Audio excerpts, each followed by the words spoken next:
Oke. Nah, ini ya salah satu contoh manifold yang lain, guys. Memang mau melanjutkan nih. Ada yang tidak kalah penting adalah RPM.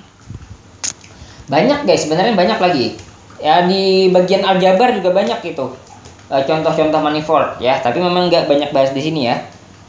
Insya Allah mungkin kalau mudah-mudahan ada kesempatan nanti memang mau bahas tentang Lie algebra atau aljabar Lie, guys.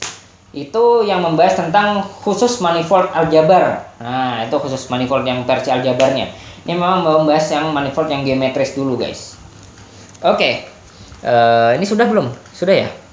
Oh ya, sudah ya. Sekarang kita punya contoh yang lain, yaitu real projective space atau ruang proyeksi R. Apa itu? Adalah himpunan beberapa quotient space dengan relasi berikut. Ya, jadi ruang quotient, guys. Ruang quotient topologis dengan relasi setiap X, Y, anggota Rm plus 1 dikurang 0. Itu X berrelasi dengan Y jika Y sama dengan kelipatan dari X. Nah, real projective space ini kemudian real projective space adalah himpunan dari kelas-kelas ekuivalensi yang terbentuk dari relasi ekuivalensi yang ini tadi. Nah, itu ya. Nah, ini grafiknya kayak gini jadinya, guys. Ini kayak ini, guys. Nah, ini ya. Ini abaikan dulu, guys, yang warna-warna hijau sama merah jambu ini. Cintaku hanya kamu, cinta merah gembur.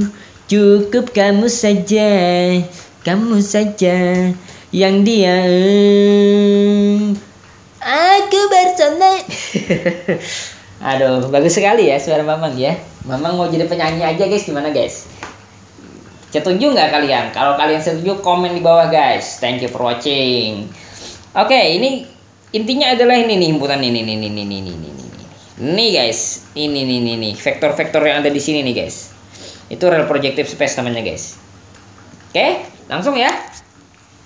Sekarang kita ingin mengatakan bahwa real projective space ini adalah manifold.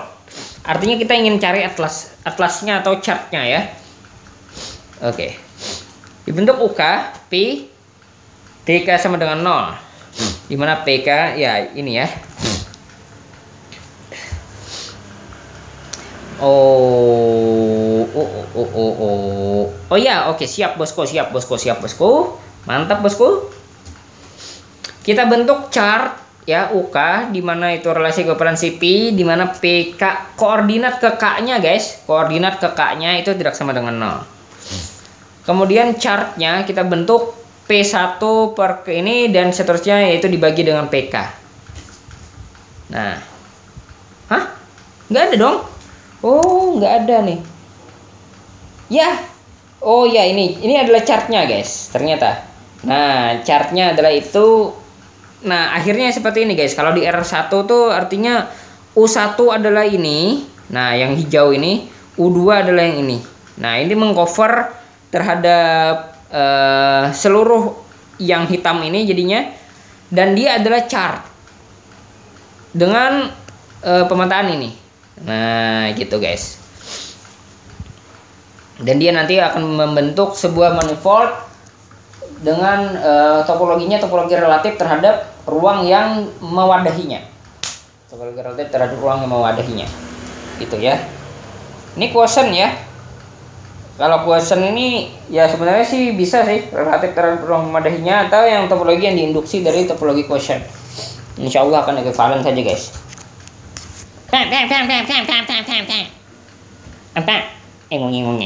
Oke, lanjut. Ada teorema 114. Nah, sekarang kita ingin membahas tentang manifold, guys. Sifat-sifat manifold itu.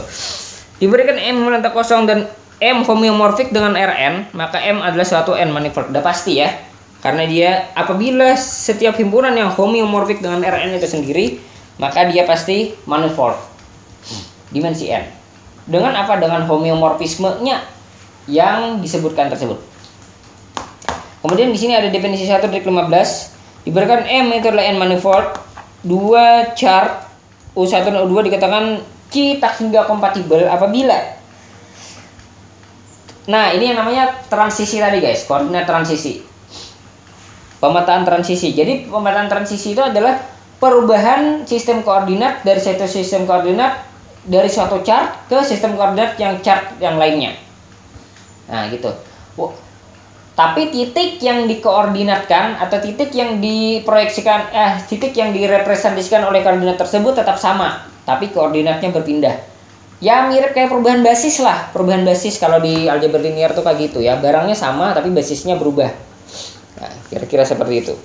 Nah, apabila proses perubahan basis itu terjadi secara kontinu, ini adalah kontinu. Ya. Jadi perubahan basis dari chart 1 menuju ke chart 2, walaupun U-nya sama misalnya ya, yaitu di U1 iris U2, dia terdefinisi di sini. Dia ternyata terbukti adalah fungsi kontinu tak hingga kali. Ingat ya, tak hingga kali itu artinya dia ada turunannya, nanti diturunkan, ada turunannya lagi, diturunkan, ada turunannya lagi, dan seterusnya. Itu namanya tak hingga, guys. Maka dikatakan C tak hingga kompatibel kalau dia anggota C tak hingga. Suatu atlas A dikatakan maksimal. Nih, sudah membahas kemarin ya. Jika untuk setiap B subset A berarti B sama dengan A. Jadi dia tidak bisa di-expand lagi lebih besar karena A ini adalah yang paling besar. Paling besar berdasarkan apa? Berdasarkan jumlah himpunan. Ya, berdasarkan kardinalitas himpunan. Jadi nggak ada yang kardinalitas lebih besar lagi daripada dia. Dan dia subset gitu. Oke, manifold mulus. Sekarang kita mau membahas tentang manifold mulus. Yang akan kita sering bahas adalah manifold topologis dengan maksimal atlas ini. Dan ingat ya, maksimal atlas AM dengan ini tambahan nih, dengan setiap chartnya itu adalah C tak hingga kompatibel dan chartnya sendiri. Ini chartnya sendiri ya, chartnya sendiri adalah nggak perlu ya, chartnya nggak perlu guys. Yang penting chartnya C tak hingga kompatibel gitu. Itu saja. Dengan setiap chartnya adalah C tak hingga kompatibel. Ini terdefinisinya di mana? Ini terdefinisinya adalah di Rn itu sendiri. Nah, itulah kenapa ada namanya turunannya. Kalian mungkin bertanya-tanya ya, bingung ya, kenapa jadi ada turunannya? Padahal dia manifold, bukan Rn. Ada karena dia dianggap sebagai pemetaan dari peta di proyeksi 1 Rn ke Rn juga menggunakan transisi map yang ini. Nah, jadi wajar jika ada turunannya. Lihat nih petanya, ini kan di Rn ya, ini subset Rn kan, P2 ke P1 ini.